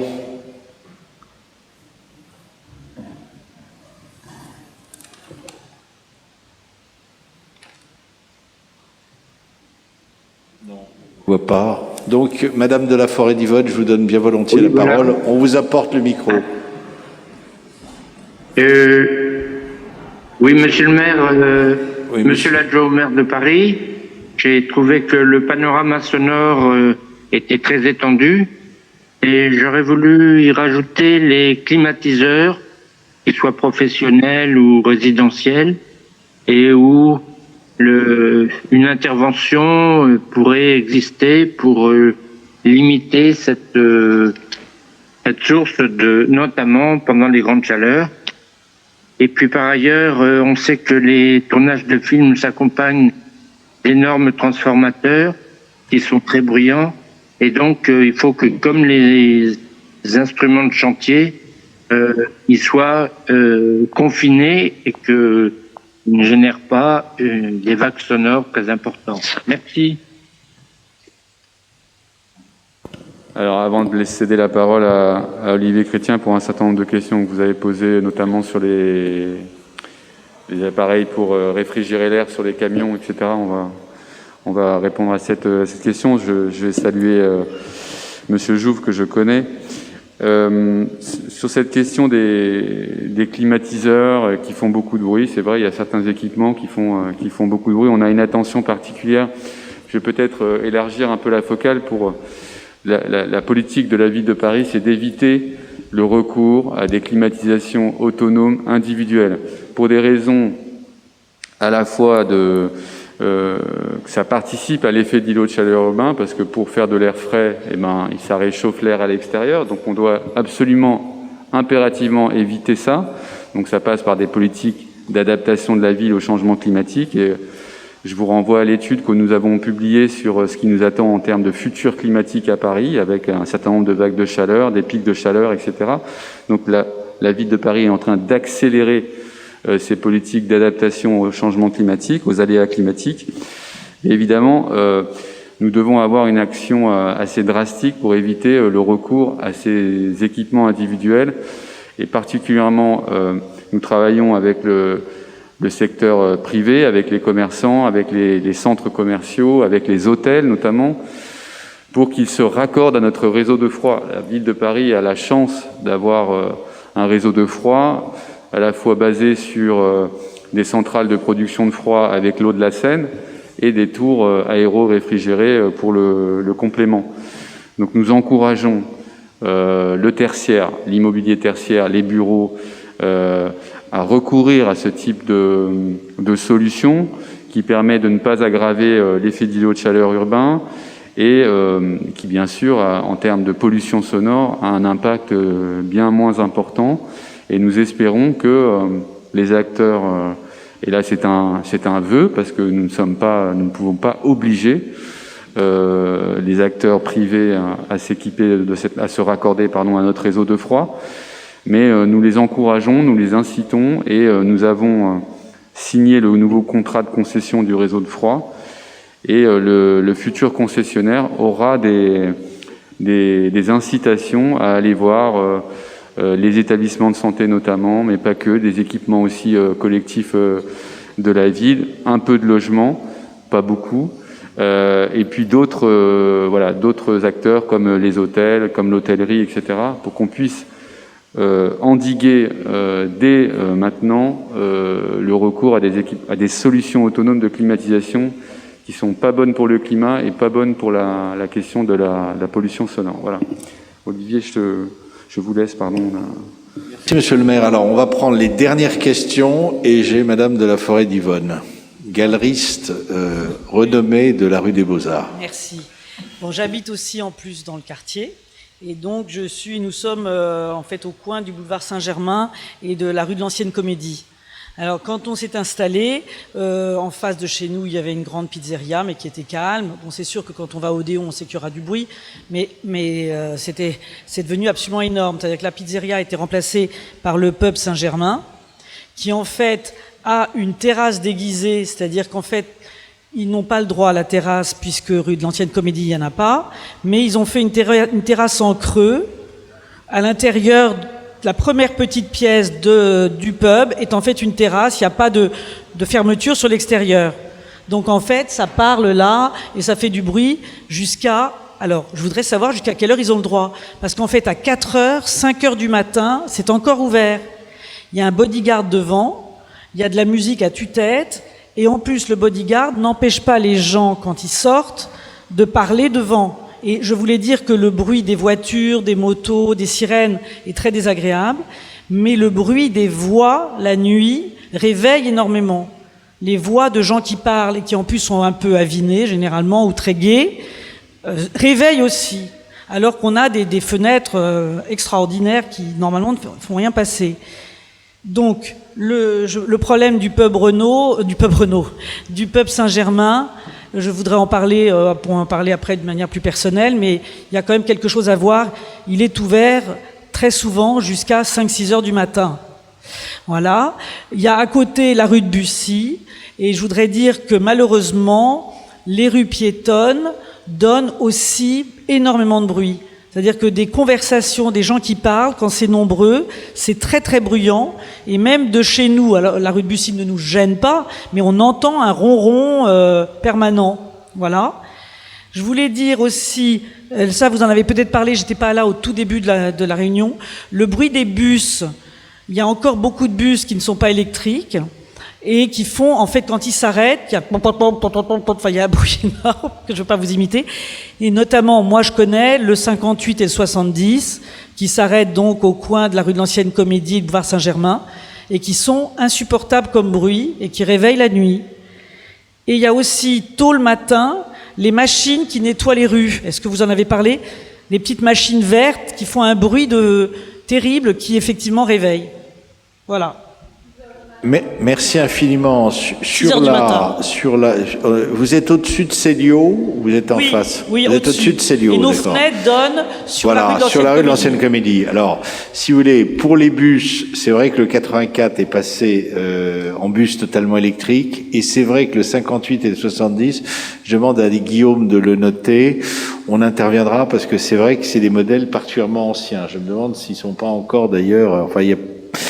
S'ils n'ont pas une propulsion d'ailleurs encore peut-être diesel. Donc à voir là-dessus. Sur le pub Saint-Germain, on veut bien faire une intervention. J'avais peur que vous me parliez de l'autre côté, de la cour du commerce Saint-André, puisque là c'est un passage privé, et dans un passage privé, il n'y en a qu'un seul comme ça dans le 6e, il n'y a pas de réglementation en matière de terrasse. Il n'y a pas de réglementation en matière de terrasse.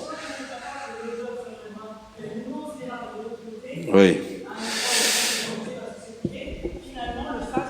Non, mais il faut qu'on demande à la direction du pub Saint-Germain que son bodyguard, comme vous l'appelez, soit efficace, et demande aux personnes qui sortent de là d'aller discuter ailleurs, de s'évanouir. Hein. D'ailleurs, dans la rue de l'Ancienne Comédie, il y a le pub Saint-Germain, mais il y a encore pire. Il y a plus loin, à l'angle... à l'angle de la rue... voilà, il y a le Zazou. Vous avez le Zazou, et puis vous avez un nouveau truc... Ouais. Où l'autre jour, j'ai même vu un attroupement sur la chaussée de la rue de l'Ancienne Comédie. Non, mais là, à signaler à la DPSP. Il y a un attroupement toutes les nuits. Et il y a cette terrasse quand même en creux qui est un peu une arnaque. On va regarder ça. Parce que c'est une terrasse en fait. On va regarder ça. Merci. Parfait. Alors, deux interventions, madame, qui est depuis longtemps... non, madame, voilà, la dame qui s'approche. Bonsoir, Delphine Essertel. Je vous appelle, il y a juste 3 soucis dans la rue Danton, qui est la rue dans laquelle j'habite, liés à la circulation. La première, c'est une vitesse excessive. Donc déjà, les 50 km/h étaient à peine respectés, les 30, n'en parlons pas. Il n'y a rien qui est fait pour empêcher cette vitesse, ni des chicanes, puisque la rue est large, ni un dos d'âne, rien. La deuxième gêne, ce sont l'autobus, donc très bruyant. Et le troisième, ce sont les poubelles à 6h30 le matin.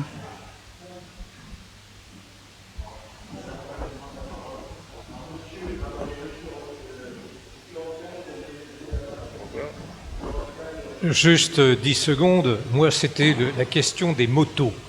Il y a de plus en plus de motocyclettes avec des grosses cylindrées et qui passent très rapidement, qui font beaucoup de bruit. Ça s'entend beaucoup la nuit. Et je crois que là, il faut une réglementation spécifique pour évaluer les décibels dégagés par ces motos. Voilà, c'est tout. Merci, monsieur Oka. Le monsieur qui est devant avec un masque, voilà. Merci beaucoup. Déjà, félicitations pour votre présentation qui était très exhaustive. On n'a plus qu'à espérer qu'elle soit suivie d'actions rapides et efficaces. En termes de nuisances, on parle parfois de principe pollueur-payeur qu'on applique dans le cadre du changement climatique, par exemple. On l'applique très peu dans le cadre des nuisances sonores, de l'occupation de l'espace public ou des nuisances de la pollution atmosphérique et de l'impact sur la santé. Alors il y a plein d'outils effectivement qui peuvent être appliqués pour alors déjà faire payer les terrasses ou l'occupation de l'espace public pour mieux partager l'espace public. Et puis les péages urbains pour par exemple avoir une facturation différenciée de la circulation dans les villes en fonction des émissions sonores ou atmosphériques.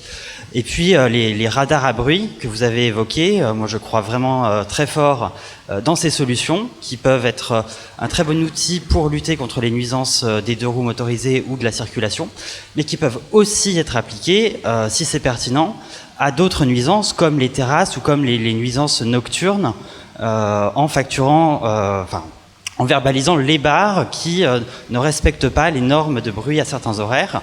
Voilà, ce sont des outils dont il faut se doter, dont il faut parfois demander aussi à l'État de doter les municipalités et qui peuvent être de très bons outils pour lutter contre les nuisances du bruit. Merci infiniment. Danler vous répondra tout à l'heure. Alors, il y a, on s'achemine vers la fin. Qu'est-ce qu'il y a? Il y a monsieur, voilà, que je connais aussi bien, mais voilà. Juste concernant les nuisances provoquées par les livraisons, je pense qu'il y a quand même à noter depuis peut-être une dizaine d'années une forte augmentation des véhicules de livraison du fait de la multiplication des commerces et la fréquence de livraison, parce que beaucoup de ces lieux commerciaux ont diminué leur stock, se font livrer en permanence, et je mentionne également toutes les livraisons du type Amazon qui multiplient les véhicules. Est-ce qu'il y a un plan qui est établi avec les professionnels, avec ceux qui ont ce genre de livraison à effectuer? Est-ce qu'il y a un plan d'amélioration qui est étudié avec les parties prenantes par la ville de Paris? Monsieur Danler répondre. Je prends peut-être une dernière question. Madame Canamelac, très très court, hein.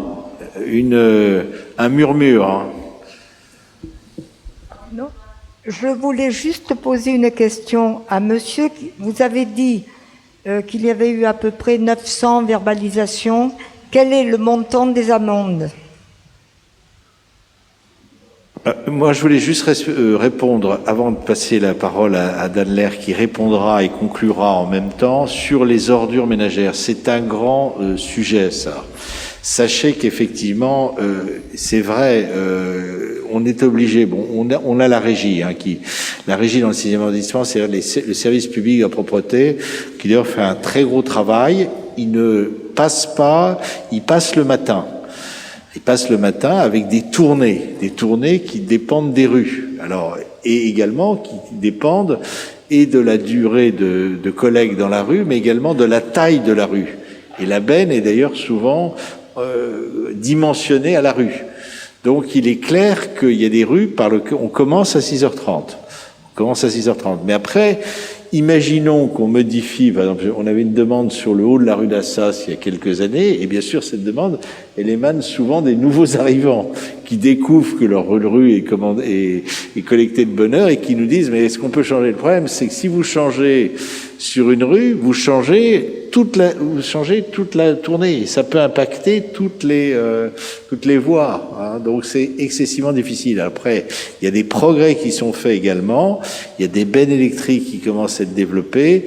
Il y a aussi quelquefois une matière une inifugation à l'intérieur des bennes qui peuvent être utilisées. Il y a encore des progrès à faire. Mais enfin, je voulais quand même vous le signaler. C'est quand même un vrai problème. Et puis sur ce que vous avez dit, cher monsieur, sur l'utilisation d'Internet, bah oui, c'est vrai, mais là encore, on voit des progrès. Par exemple, la Poste a pris un local récemment pour amener ses colis, et ensuite les colis sont livrés soit à vélo, soit avec des petits triporteurs. Mais après, si vous voulez, il faut aussi que les gens soient cohérents avec eux-mêmes. On peut pas avoir 2 portables, voire 3, et protester contre les installations d'antennes de réseau. On peut pas commander la moitié de ses achats sur Internet et ensuite s'étonner qu'il y ait des livraisons. Voilà, j'ai terminé. Je donne la parole à monsieur le maire. Merci. Peut-être sur la question des engins de propreté de la ville, je confirmais les chiffres auprès d'Olivier Chrétien, mais 100% des bennes de la ville sont équipées GNV, ce qui est une amélioration par rapport aux équipements, aux motorisations précédentes. Donc ça a un impact quand même assez clair et assez significatif sur la baisse de la pollution sonore. Mais monsieur le maire a tout à fait raison, changer une collecte et les horaires des collectes, si vous enlevez une rue à un endroit dans le 6e arrondissement, vous retrouvez cette collecte un peu plus loin et donc aux mêmes horaires parce que le temps de la durée de la collecte est la même quel que soit le trajet emprunté. Je voulais aussi répondre sur la question des radars sonores. Alors, les radars sonores vont être expérimentés à Paris parce que la ville de Paris s'est portée volontaire à une expérimentation qui a été ouverte par la loi LOM. Donc nous sommes volontaires pour expérimenter ces 2 radars sonores. Alors ce ne sera pas dans le 6e arrondissement, ce sera dans le 17e et dans le 20e arrondissement, rue Cardinet et rue d'Avron, parce qu'on doit avoir une morphologie de la rue assez complexe à trouver à Paris. Il ne doit pas y avoir de place de stationnement, pas de végétalisation qui obstrue les caméras, etc. Mais à terme, l'objectif est de commencer à verbaliser, notamment les 2 roues motorisées qui sont bruyants et tous les véhicules bruyants. À partir de la fin de l'expérimentation, il faut homologuer tous les matériels, il faut homologuer le dépassement de seuil de pollution sonore par rapport à la carte grise du véhicule. Donc c'est des choses qui sont très compliquées. Nous sommes volontaires pour l'expérimenter avec la ville de Nice, avec la ville de Bron, avec la communauté d'agglomération Vallée de la Chevreuse et avec une 4e qui m'échappe, mais bon, peu importe. En tout cas, nous sommes portés volontaires, nous sommes extrêmement volontaristes sur cette question et nous continuerons par ailleurs, en dehors des radars sonores, à faire des contrôles routiers avec la future police municipale pour contrôler ces 2 roues motorisées qui font beaucoup trop de bruit. Nous demandons par ailleurs à l'État de revenir sur sa décision d'avoir fait un moratoire sur le contrôle technique des 2 roues motorisées. Ça, c'est une demande de la ville de Paris et c'est une responsabilité de l'État d'appliquer la législation européenne en matière de contrôle technique des 2 roues motorisées. Si on a un contrôle technique des 2 roues motorisées, nous aurons à terme moins de véhicules bruyants et moins de 2 roues motorisées bruyants qui font beaucoup de bruit à Paris et qui ont un impact sur la santé énorme. Voilà, je voulais vous dire ces choses-là. On n'a pas répondu sur la question de l'espace public, des différentes politiques qui sont menées par la ville, mais ce que je voulais vous dire, par exemple, par rapport aux rues qui sont piétonnisées devant les écoles, qui ont un impact sur la qualité de l'air, mais plus exactement aussi sur la pollution sonore, on fait aussi beaucoup ces choses-là pour des questions de sécurité routière, tout simplement. On doit protéger aux abords des établissements scolaires les enfants et les parents et toute la communauté éducative qui est amenée à circuler. Et nous le faisons aussi pour des raisons de sécurité routière. Et j'en profite pour réparer mon impolitesse de départ et saluer ma collègue Céline Hervieux, présente ici avec nous. Voilà, donc je répare mon impolitesse de départ. Pardon, Céline. Voilà, voilà, je vais laisser la parole à Olivier Chrétien pour les réponses les complémentaires par rapport à vos questions. Non, simplement, moi, je voulais confirmer effectivement qu'on a un gros souci avec les camions frigorifiques, avec les groupes qui sont effectivement extrêmement bruyants.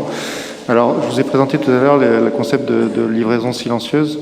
Alors, c'est intéressant aussi pour cette raison-là, parce que ça permet d'équiper de plus en plus, à partir du moment où les entreprises de logistique s'investissent là-dedans, elles achètent des camions qu'on appelle, c'est une norme qui s'appelle PIEC, et qui permet d'avoir des moteurs plus silencieux, alors à la fois sur la motorisation du véhicule et sur le groupe frigorifique lorsqu'il y en a un. Donc là, c'est un des avantages justement de cette certification livraison silencieuse, d'avoir cette logique complète de livraison, y compris les moteurs donc du camion et du frigo, et également tout ce qui est ça permet aussi de sensibiliser les livreurs au fait lorsqu'ils livrent tôt le matin de respecter finalement le voisinage et aussi d'avoir des comportements plus silencieux.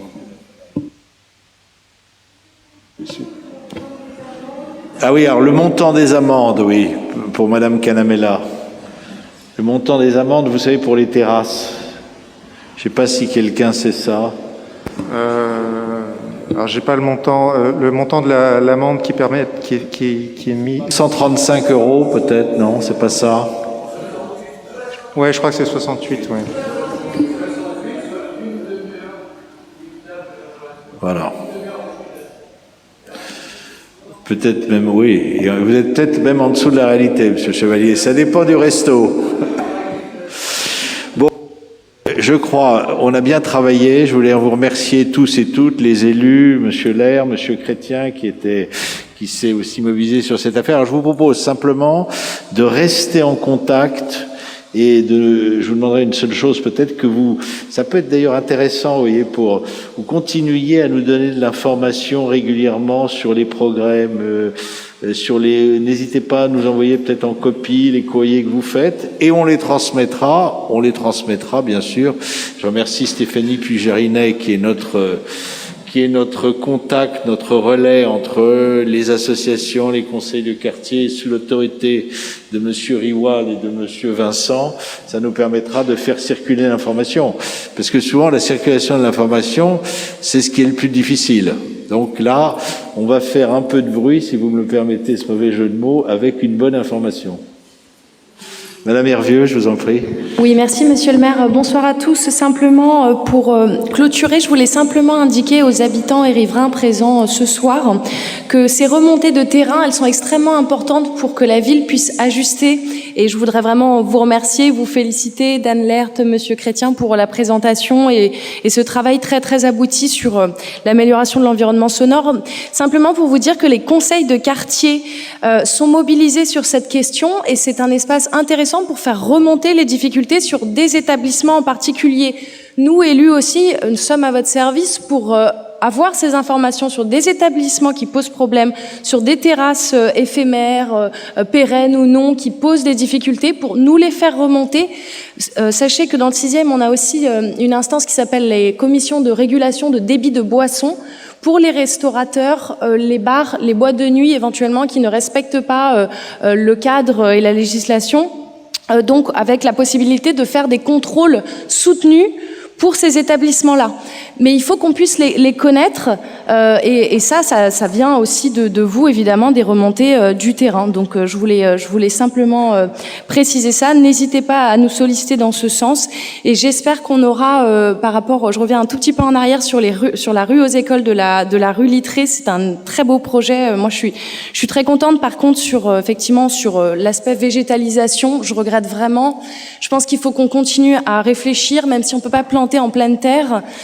L'idée, c'est quand même qu'il y ait une revalorisation de cette rue d'une manière générale, au-delà de la suppression du stationnement et de l'apaisement du trafic automobile. L'idée, c'est que les familles se réapproprient et les enfants aussi l'espace. Donc je pense qu'il faut réfléchir à un aménagement plus complet de ce point de vue-là et être attentif au don d'informations régulièrement aux commerçants, à la communauté éducative et évidemment aux riverains, comme on le fait déjà ce soir, aux parents d'élèves. Voilà, donc il faudra qu'on soit attentif collectivement à relayer l'information sur le calendrier et sur les modalités d'aménagement de cet espace. Mais merci beaucoup pour votre présentation également. Merci ma chère collègue, bonne soirée à tous et à toutes.